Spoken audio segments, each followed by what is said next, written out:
no se trata de tener lo que el otro tiene solamente. No se trata de competir y que digamos, me comparo y quiero estar a la altura y esforzarme para sentir que puedo y que tengo lo mismo que el otro. Sino lo peor y lo más trágico de la envidia es que yo quiero que el otro no tenga lo que tiene. Hay mucha gente que se compara en redes. Antes es una vitrina la red, pues, es ¿no? que es una vitrina porque la gente, hablo de una o dos generaciones atrás, no veías cómo la gente vivía, qué era lo que la gente lograba. Recién cuando los veías te enterabas de si tuvo hijo o no tuvo hijo, si tuvo un nuevo trabajo, si viajó o no viajó. Si viajó o no viajó. O sea, todas esas cosas vos no te enterabas en tiempo real. Ahora te enterás en tiempo real. Es decir, todos saben cuándo nació el hijo de quién, cuándo tuvo un nuevo trabajo, cuándo se tituló, cuándo viajó y todos los acontecimientos de éxito con los cuales yo me puedo comparar y puedo sentirme desdichado. Yo hace cuánto no viajo. Yo hace cuánto estoy en la universidad y no salgo. Yo hace cuánto sigo en el mismo trabajo. Yo hace cuánto sufro con la misma pareja y ya veo que esta persona le está yendo mejor con otra. ¿Qué tal, amigos? Sean bienvenidos. Vamos a compartir hoy aquí en Pido la Palabra un tema muy interesante, muy importante, que también nos han pedido que podamos compartir, ¿no? Ricardo Sebane, quien les habla, junto con Roque Pedraza, los acompañamos en este momento para reflexionar sobre el tema de la comparación. Hay mucha gente que nos dice, ya no quiero compararme, ¿verdad? O dicen, sufro porque me comparo. Creo que mi problema es que yo me comparo mucho con las personas. Vamos a ver un poquito el tema de la comparación y cuán responsable es la comparación en nuestro malestar psicológico. Correcto. Hay que ver cómo podemos hacer para no ser víctimas pasivas en lo que compete al tema de la comparación, o en todo caso, qué podemos hacer o en qué cosas no hay que caer, ¿ok? Sí. Entonces, el primer punto por ahí que habría que decir que compararse es inevitable, ¿verdad? No podemos dejar de compararnos. La psicología, la sociología estudian este tema de la conciencia y de la autoconciencia, de quién soy yo, dónde pertenezco, en qué ámbito me desarrollo. Todo este tema de la identidad, de la cultura, está relacionada con la autoconciencia, y resulta que la autoconciencia, que yo estoy aquí y ahora, en este lugar, en este momento, en esta familia, en esta sociedad, etcétera, solo se desarrolla en función de que me comparo, en función de que yo veo otros comportamientos de donde luego desarrollo mi propia identidad en medio de este espacio, como te digo, de cultura en el que me desarrollo, ¿no? La estadística muestra de que lo normal es lo que más ocurre y lo anormal es lo que menos ocurre. ¿Cómo sé si soy normal y si soy anormal? Viendo si los otros se comportan igual. Si los otros se comportan igual, entonces lo que yo hago debe ser normal.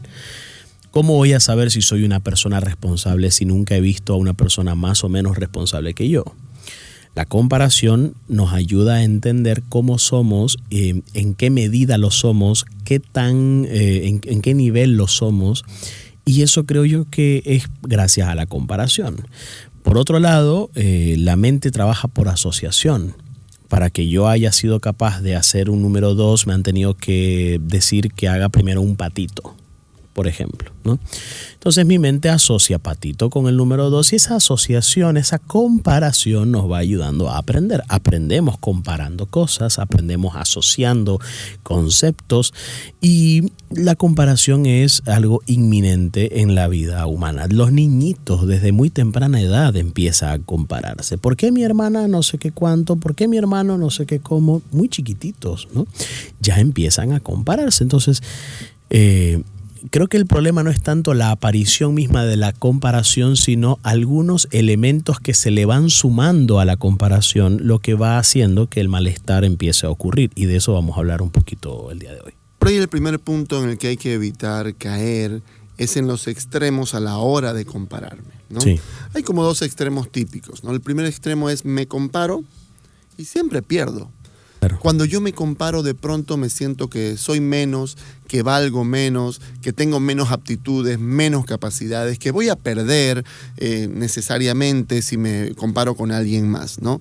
Y el otro lado, el otro extremo es que cuando yo me comparo, más bien al revés, siempre soy mejor que todos, siempre voy a sobresalir, nadie está a mi altura, yo soy el más importante, el más inteligente. Bueno, Eso por ahí podríamos irnos más por un factor tipo narcisista, por ejemplo, iba a decir trastorno, pero vamos a decir un rasgo más narcisista, y por acá un rasgo más de baja autoestima quizás, ¿no? Típicamente. Entonces, evitar estos extremos me pueden ayudar a saber que si me estoy desviando quizás un poquito para un lado o para el otro, ¿no? Si yo tengo a mi hijo, por ejemplo,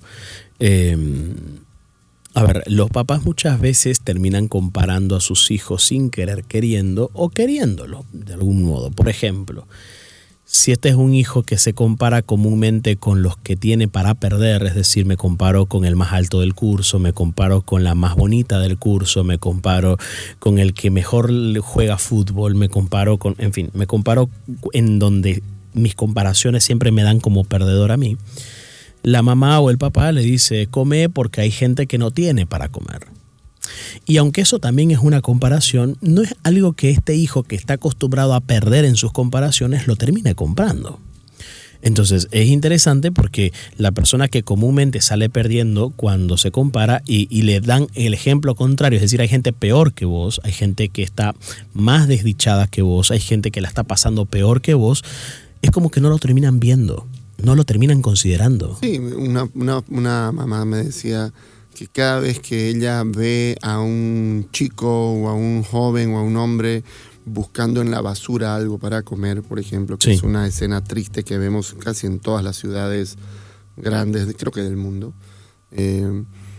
pues bueno, ella aprovecha ese momento, mirá, le dice, ¿no? Incluso a veces dice que frena, se para y le hace mirar, mirá cómo esas personas están buscando comer en la basura, ¿no? Vos tenés que agradecer porque tenés que comer todos los días y nunca te falta, por ejemplo, ¿no?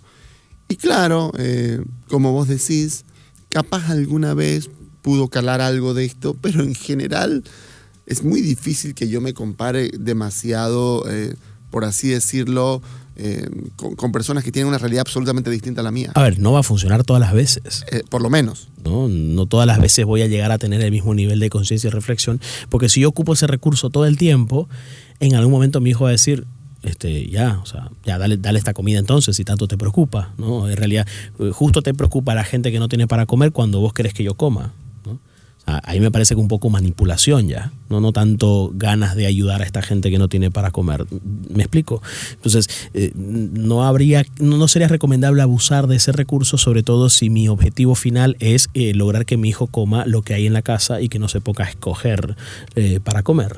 ¿Me explico? Del otro lado, los padres muy, muy competitivos, por ejemplo, muy de querer que el hijo sea mejor en todo, sí, más bien le muestran figuras muy elevadas, ¿no? Sí, correcto. Son el típico caso de papás, por ejemplo, que buscan qué sé yo, por ejemplo, te garantizo que han habido un montón de papás y mamás que han comparado o que han mostrado a sus hijos a este muchachito de España, a Yamal, ¿no?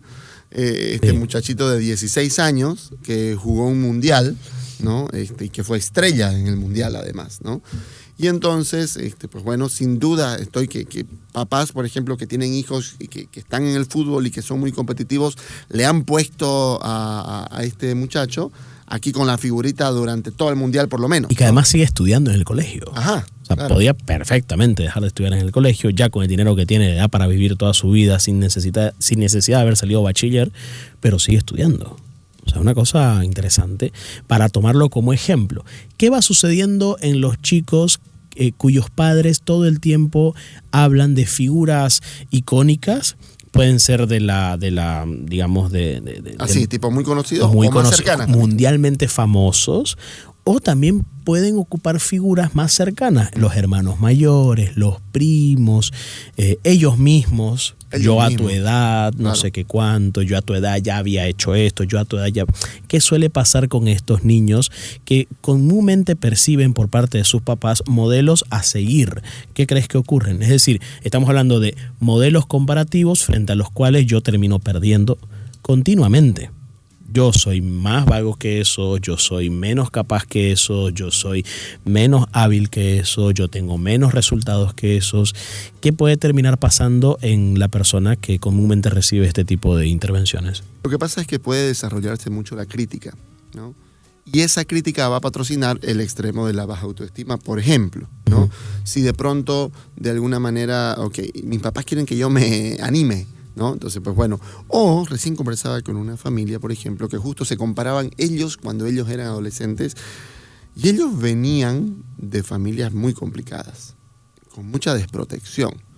Y habían pensado que también, como ellos empezaron, por ejemplo, a trabajar desde muy temprano, ¿no?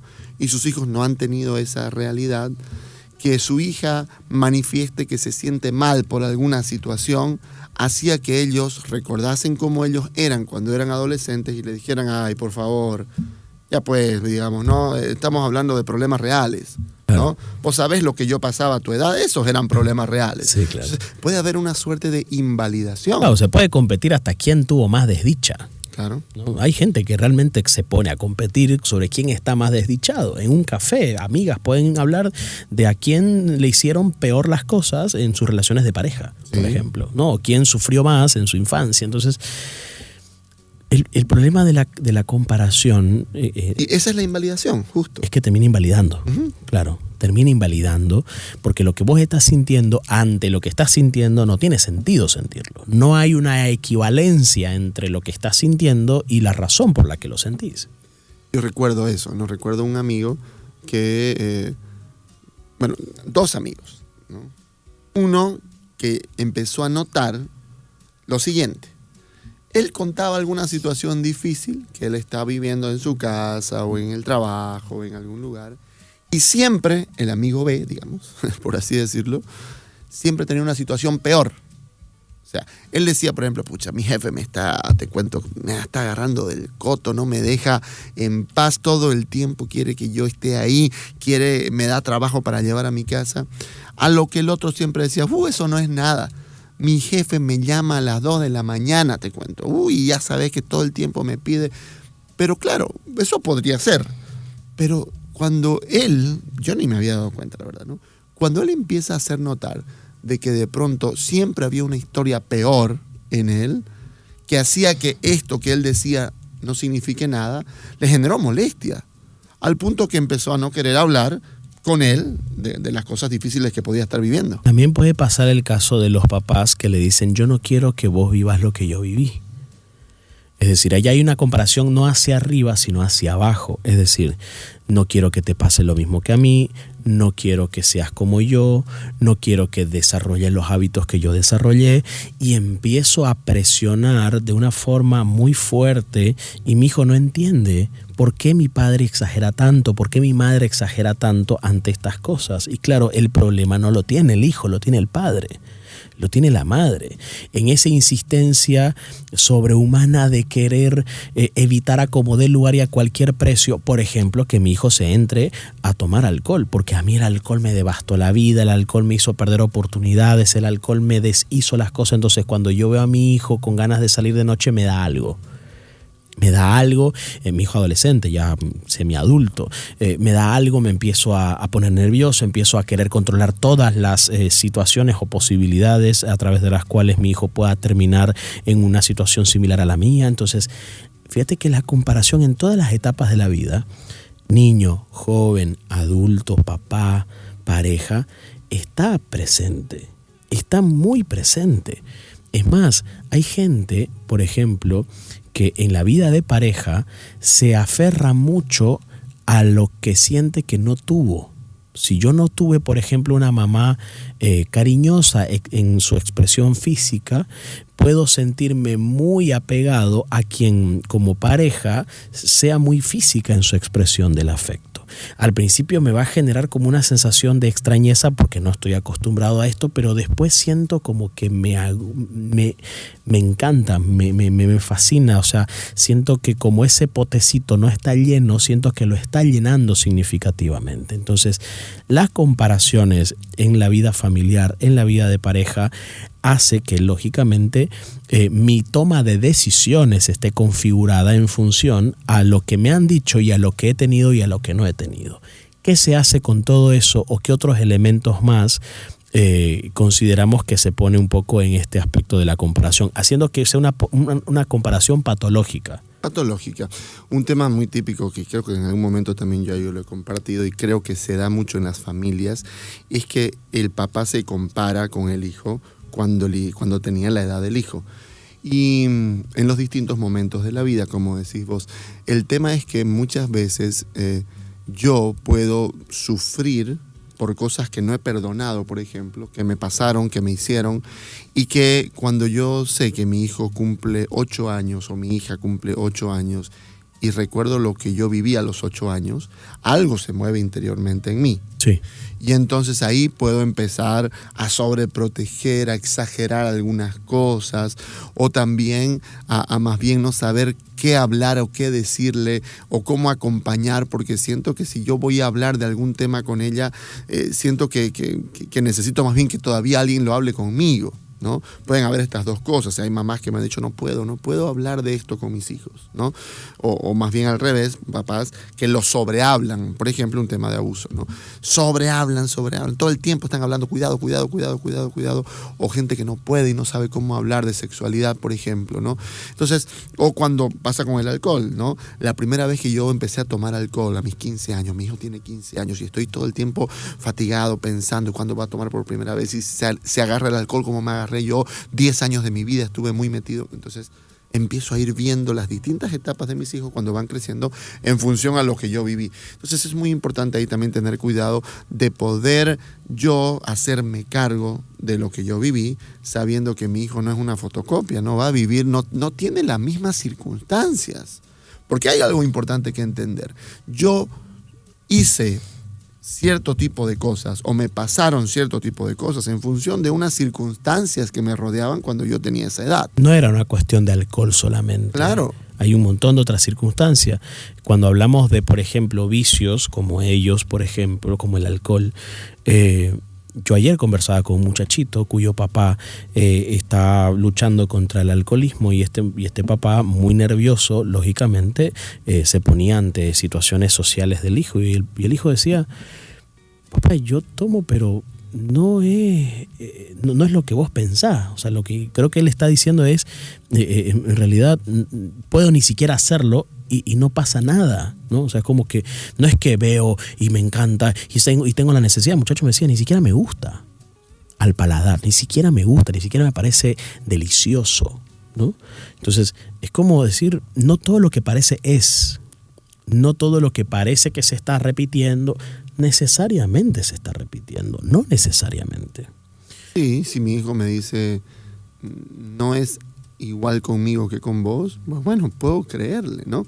Y esto es muy común y por eso digo, uno tiene que hacerse cargo de las cosas que vive y tiene que permitirle también a los hijos, es verdad que uno puede hacer las cosas mejor, claramente, sí, ¿no? De cómo uno vivió cuando era pequeño o cuando era adolescente, pero también es importante pues pensar que los hijos van ampliando o caminando también, ¿no? Hay mucha gente que se compara en redes.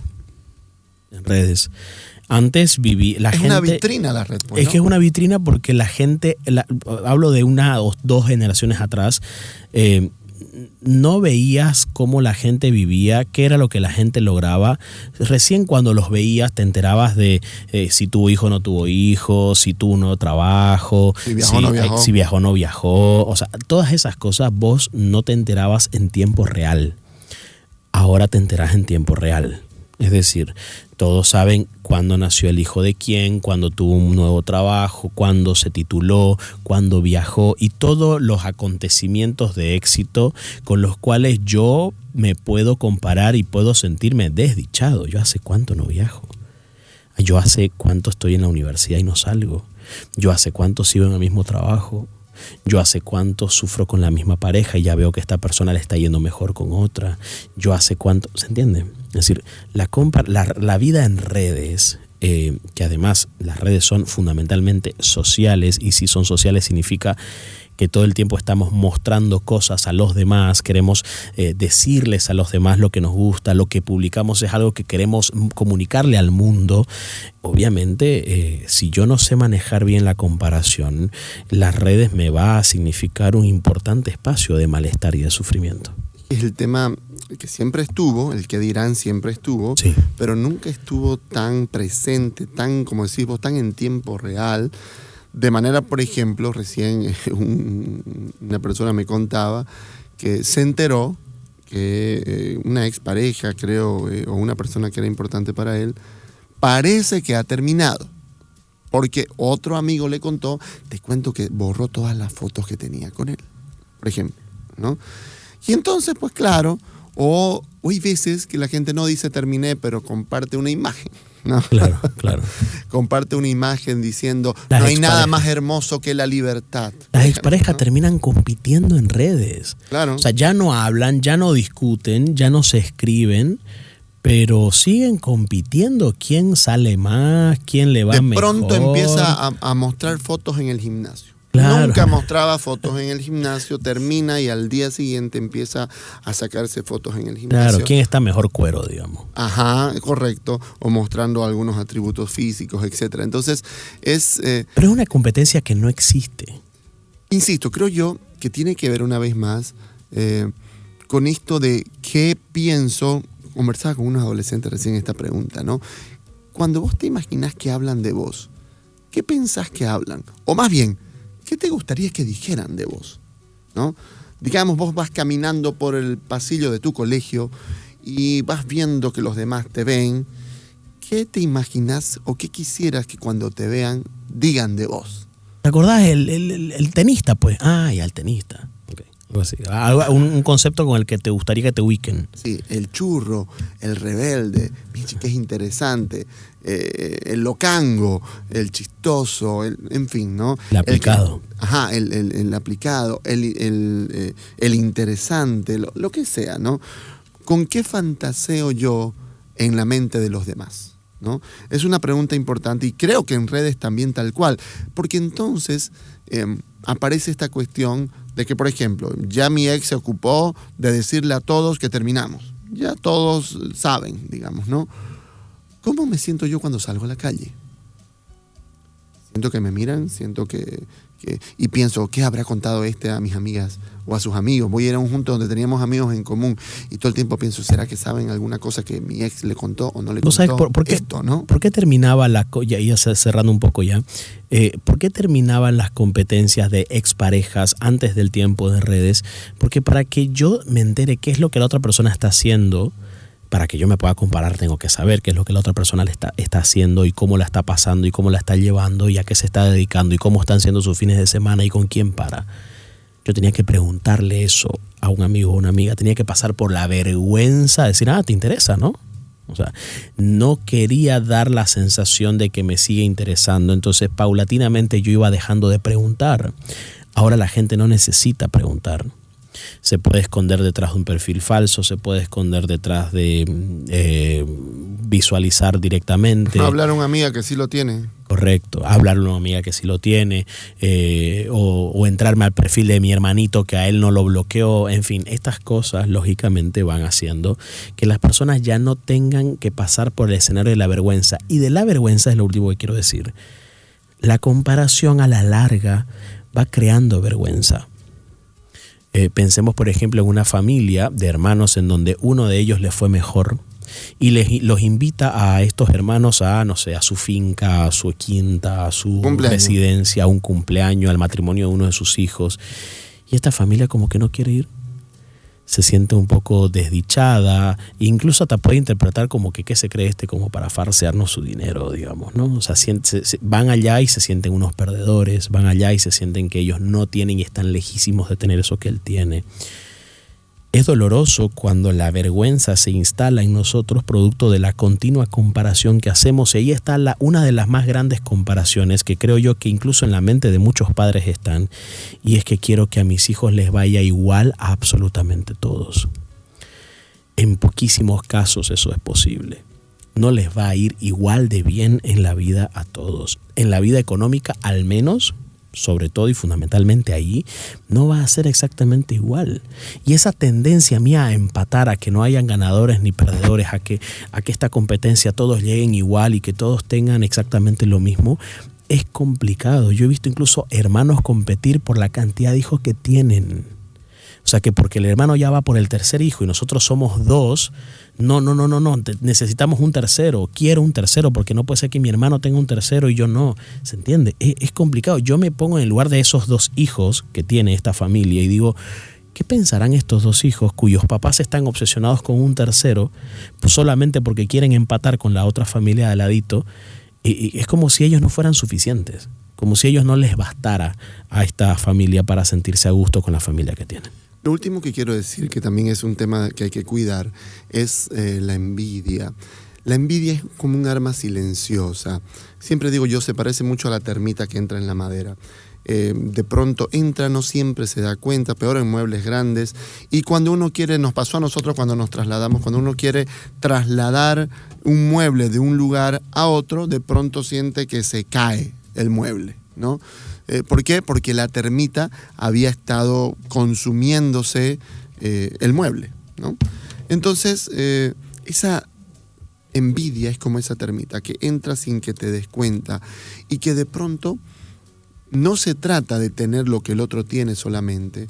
No se trata de competir y que digamos, me comparo y quiero estar a la altura y esforzarme para sentir que puedo y que tengo lo mismo que el otro, sino lo peor y lo más trágico de la envidia es que yo quiero que el otro no tenga lo que tiene. No es que yo quiero tenerlo, no es que quiero que me vaya bien también a mí, sino es que me molesto, me siento mal porque el otro tiene, porque el otro vive de cierta manera, es de cierta manera, se siente contento, tiene una capacidad que quisiera que no tuviera, etc.